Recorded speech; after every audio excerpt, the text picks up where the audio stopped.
صلی علی رسول الکریم اما بعد اعوذ باللہ من الشیطان الرجیم بسم اللہ الرحمن الرحیم قال اللہ تبارک و تعالی فی القرآن المجید والقرآن الحمید انا نحن نزلنا الذکر وانا له لحافظون۔ محترم حضرات، اساتذہ کرام اور عزیز طلبہ، یہ ہمارے لیے بڑی خوش قسمتی کی بات ہے کہ ماشاءاللہ یہ بچے نے حفظ مکمل کر لیا۔ اللہ تعالیٰ اس کی عمر میں برکت عطا فرمائے اور عالم بننے کی توفیق عطا فرمائے اور ہم سب کو اللہ تعالیٰ دین کی خدمات کے لیے قبول فرمائے۔ یہ قرآن پاک بہت بڑی نعمت ہے۔ اللہ جل شانہ نے فرمایا لو انزلنا هذا القرآن على جبل لرأيته خاشعا متصدعا من خشية الله۔ اگر ہم اس قرآن پاک کو پہاڑ پر نازل کر دیتے تو پہاڑ بھی اللہ کے خوف سے چکنا چور ہو جاتا، چورا ہو جاتا، ریزہ ریزہ ہو جاتا۔ اللہ تعالیٰ کو اتنا بھاری دھڑکن کرا تو اللہ تبارک و تعالیٰ نے یہ حضور پاک صلی اللہ علیہ وآلہ وسلم پر نازل فرمایا اور حضور پاک صلی اللہ علیہ وسلم اس کلام پاک کو پڑھتے تھے اور ان علینا جمعہ و قرآن کو جمع کرانے کی ذمہ داری ہماری، اس کو پڑھوانے کی ذمہ داری بھی ہماری، ثم ان علینا بیان، پھر اس کو بیان کرانے کی ذمہ داری بھی ہماری۔ تو یہ سب ذمہ داری اللہ تعالیٰ نے لے لی۔ پچھلی امتوں کے سپرد کر دیا تھا ان کی کتابوں کو، تو انہوں نے اس میں رد و بدل کر دیا، لیکن قرآن پاک کی ذمہ داری اللہ تعالیٰ نے لے لی اور فرمایا انا نحن نزلنا الذکر وانا له لحافظون۔ ہم نے ہی قرآن پاک کو نازل کیا ہے اور ہم ہی اس کی حفاظت کرنے والے ہیں، تو اس کی حفاظت کی ذمہ داری بھی اللہ تعالیٰ نے لے لی۔ قرآن پاک کو حفظ کرنا یہ بہت بڑی نعمت ہے۔ اللہ تبارک و تعالیٰ نے اس کو آسان کر دیا۔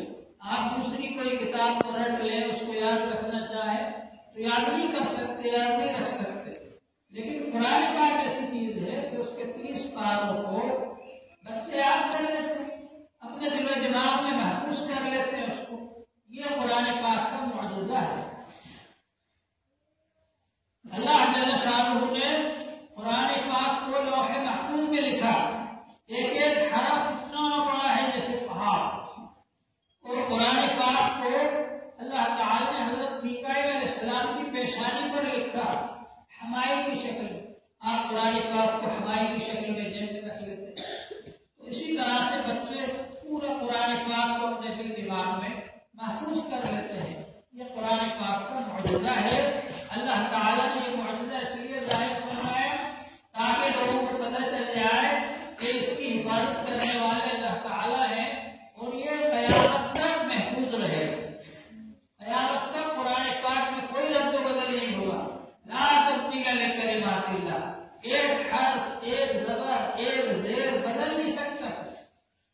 تراویح میں کھڑے ہو کر اگر کوئی حافظ ذرا سا غلط پڑھتے پیچھے سے 10 آدمی روکنا دیں گے کہ یہ غلطی کر رہے۔ معلوم ہوا کہ قرآن پاک کو اللہ نے محفوظ فرمایا، اور قرآن پاک کو جو محفوظ کرے گا اللہ تعالیٰ اس کی حفاظت فرمائیں گے۔ ظاہر ہے کہ جب ذکر کی حفاظت کی ذمہ داری اللہ تعالیٰ نے لی ہے تو ذاکر کی حفاظت کی ذمہ داری بھی اللہ تعالیٰ نے لی ہے، تو قرآن پاک بھی محفوظ رہے گا اور اس کو پڑھنے پڑھانے والے بھی محفوظ رہیں گے۔ حضور پاک صلی اللہ علیہ وآلہ وسلم نے ارشاد فرمایا خیرکم من تعلم القرآن وعلمہ، تم میں سب سے بہتر وہ شخص ہے جو قرآن پاک کو سیکھے اور سکھائے۔ سب سے بہتر وہ لوگ ہیں، دنیا میں بہت سارے لوگ ہیں بہت سے کام کر رہے ہیں، لیکن ان سب سے بہتر وہ لوگ ہیں جو قرآن پاک کو سیکھتے ہیں، سکھاتے ہیں، پڑھتے ہیں، پڑھاتے ہیں۔ میں بچوں سے کہا کرتا ہوں کہ تمہارے محلے میں، گاؤں میں بہت سارے لوگ ہیں، اللہ تعالیٰ نے ان سب میں سے چھانٹ کر تم کو یہاں مدرسے میں جمع کر دیا قرآن پاک پڑھنے پڑھانے کے لیے۔ یہ اللہ تعالیٰ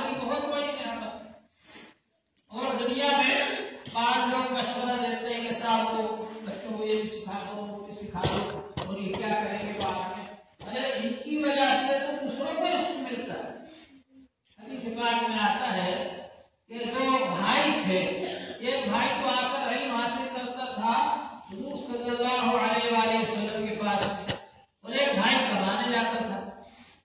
جو بھائی کمانے جاتا تھا اس کو خیال ہوا کہ میں تو کمانے جاتا ہوں اور یہ تو کچھ کام نہیں کرتا، یہ تو جا کے مسجد میں بیٹھ جاتا ہے۔ تو اس نے آ کر شکایت کی حضور صلی اللہ علیہ وآلہ وسلم سے، یہ آپ کے پاس آ کے بیٹھ جاتا ہے پڑھنے کے لیے، آپ اس سے کہا یہ میرے ساتھ جائے کمانے۔ تو حضور پاک صلی اللہ علیہ وآلہ وسلم نے فرمایا لعلک ترزق بہ، کہ تجھ کو بھی اس کی وجہ سے رزق ملتا ہے۔ وہ جو کمانے جا رہا ہے اس کو جو روزی مل رہی ہے اس کی وجہ سے مل رہی ہے، پڑھنے والے کی وجہ سے۔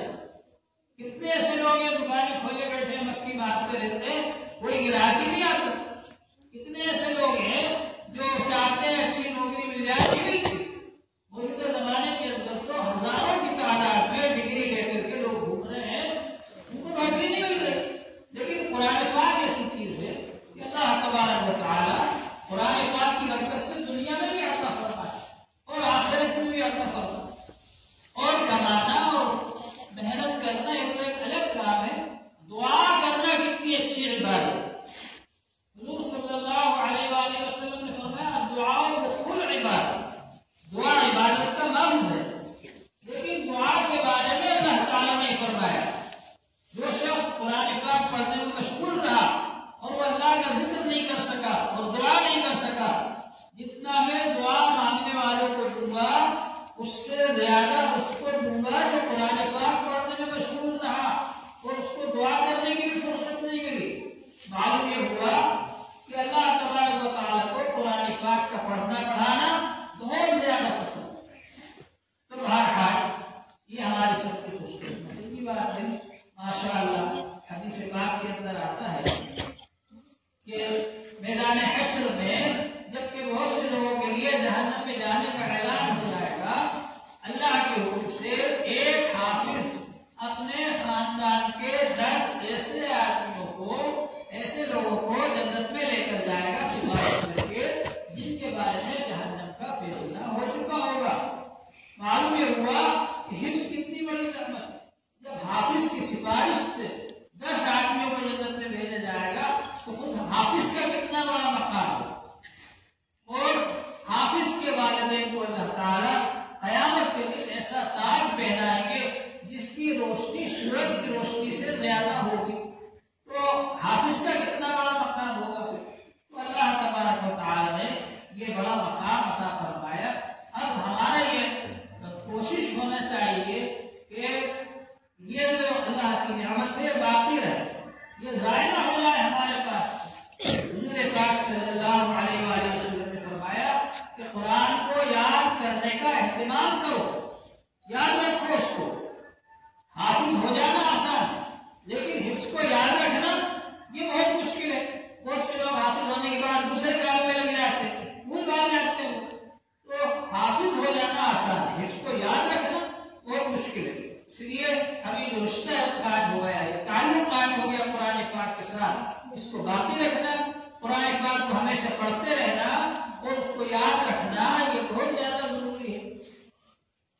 حضور پاک صلی اللہ علیہ وآلہ وسلم نے فرمایا تعاہدوا القرآن، قرآن کو یاد کرنے کا اہتمام کرو، فإنه أشد تفصيلا، یہ بہت زیادہ چھوٹ کر نکل جانے والا ہے۔